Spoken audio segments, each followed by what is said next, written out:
Supreme court ने दिल्ली में प्रदूषण का स्तर लगातार गंभीर बने रहने पर आज एक बार फिर नाराजगी जताई है और चेतावनी दी है केंद्र सरकार और आसपास के जो राज्य हैं दिल्ली, यूपी, पंजाब, हरियाणा, उन्हें कि ठोस कदम कल शाम तक लेने पर निर्णय वो लें। ये ठोस कदम क्या होंगे, कोर्ट ने उनका सुझाव भी दिया है। साथ ही साथ दिल्ली सरकार को खास तौर पर सुप्रीम कोर्ट ने आड़े हाथों लिया है कि आप सिर्फ अपने प्रचार पर लगे रहते हैं और जब कोई गलती नजर आती है तो ठीकरा दूसरे पर फोड़ने लग जाते हैं। ये तमाम बातें सुप्रीम कोर्ट में आज करीब आधा घंटा चली सुनवाई के दौरान हुई हैं। परसों तक स्थिति में क्या बदलाव आ सकता है, इसके बारे में भी हम बात करेंगे। तो सबसे पहले बात शुरू करते हैं कि ये सुनवाई शुरू कैसे हुई।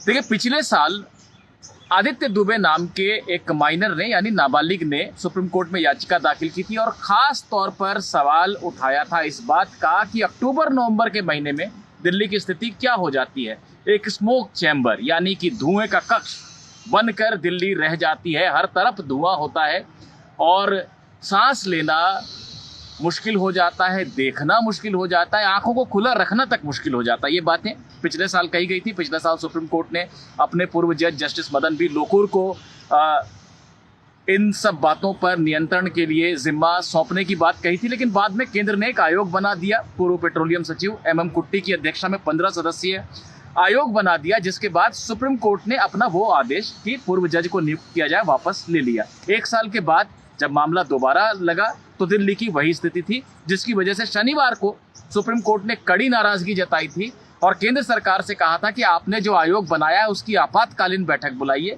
और कुछ ठोस फैसले लीजिए।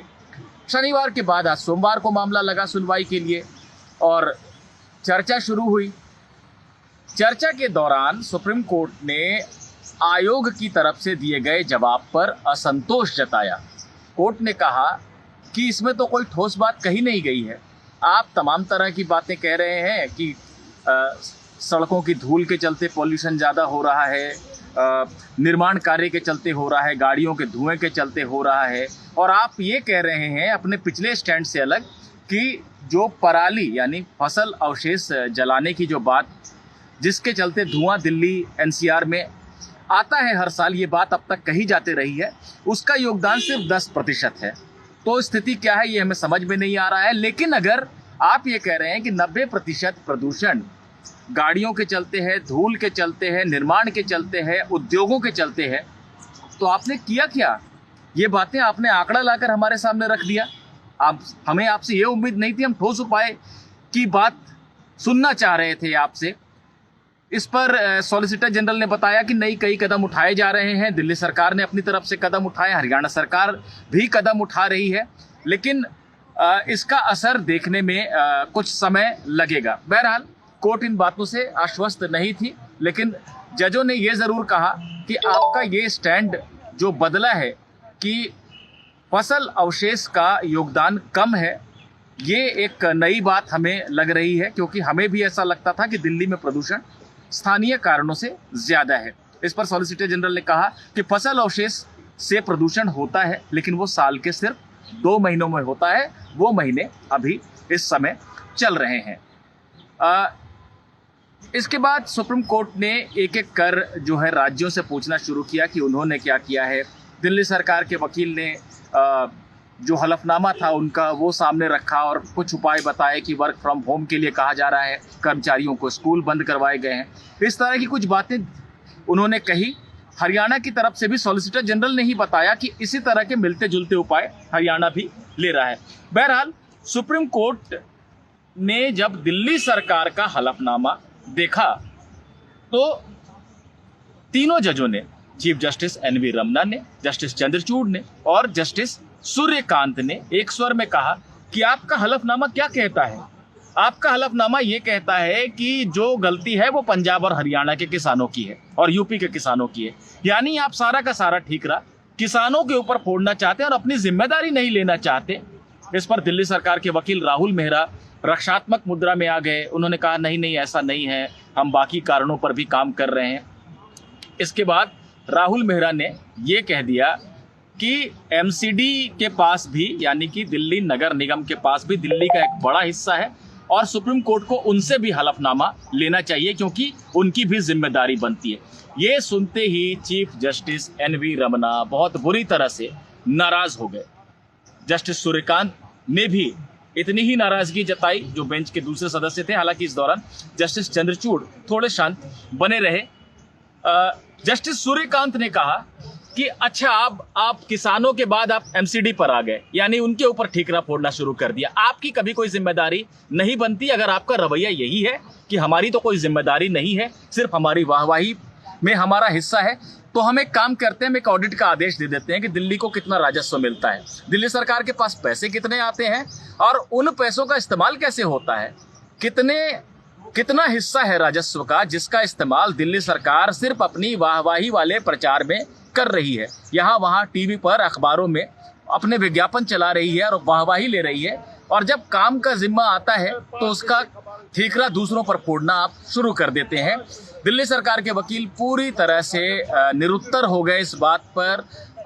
ऐसे में सॉलिसिटर जनरल तुषार मेहता जो केंद्र के लिए पेश हुए थे, उन्होंने बात को संभालने की कोशिश की। उन्होंने कहा नहीं, सभी सरकारें अपना अपना काम कर रही हैं और ये समस्या जो है कुछ भौगोलिक भी कारण है जिसके चलते इन महीनों में समस्या गंभीर हो जाती है।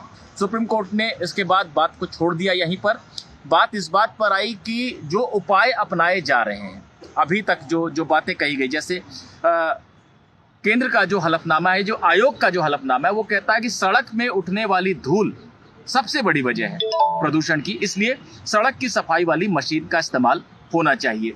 इसके बाद निर्माण कार्य की, औद्योगिक प्रदूषण की, गाड़ियों से होने वाले धुएं की भी बात थी। जजों ने पूछा कि दिल्ली में 69 मशीनें हैं सड़क साफ करने की, ऐसा बताया जा रहा है, इनमें से कितनों का इस्तेमाल हो रहा है और क्या बाकी राज्य भी इनका इस्तेमाल कर पाएंगे।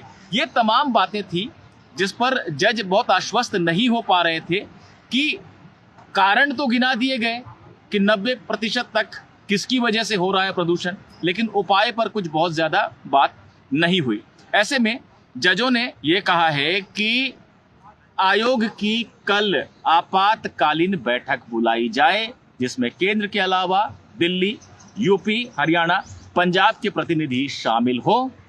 कल शाम तक निर्णय लिया जाए ठोस सभी पहलुओं पर। कौन से निर्माण कार्य चलाने बहुत ज़रूरी है, उन्हें नहीं रोक सकते, उसके अलावा निर्माण कार्य बंद हों। अगर दफ्तर में काम करने वाले, खासतौर पर सरकारी कर्मचारियों को वर्क फ्रॉम होम करवाया जा सकता है क्या, ताकि गाड़ियां सड़क पर कम आए? क्या स्कूल बंद किए जा सकते हैं? कौन कौन से उद्योग बंद किए जाने हैं? क्या सड़कों पर गाड़ियों को बंद कर देना है अगले 2-3 दिनों के लिए, यानी कि लॉकडाउन जैसी स्थिति क्या रहेगी, या सड़क से गाड़ियों को रोका जाएगा? ये सभी बातों पर सुप्रीम कोर्ट ने कहा है कि चर्चा कीजिए और कल शाम तक ठोस निर्णय लीजिए। हम परसों सुबह सबसे पहले इस मामले की सुनवाई करेंगे।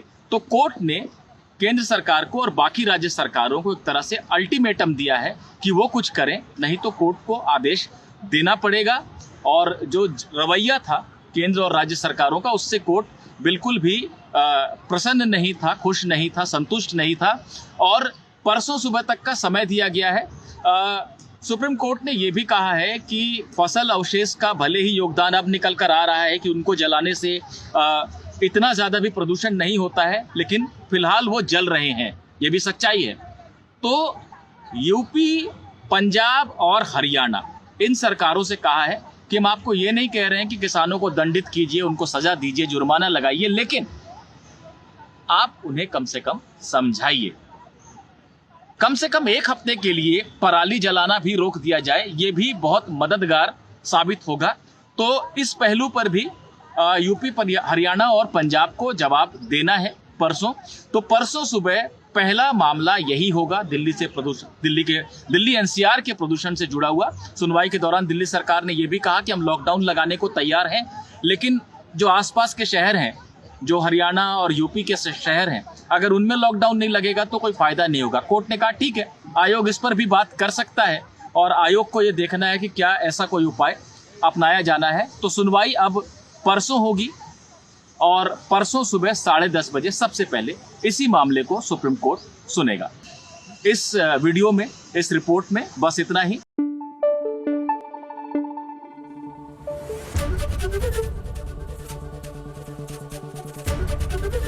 एबीपी न्यूज आपको रखे आगे।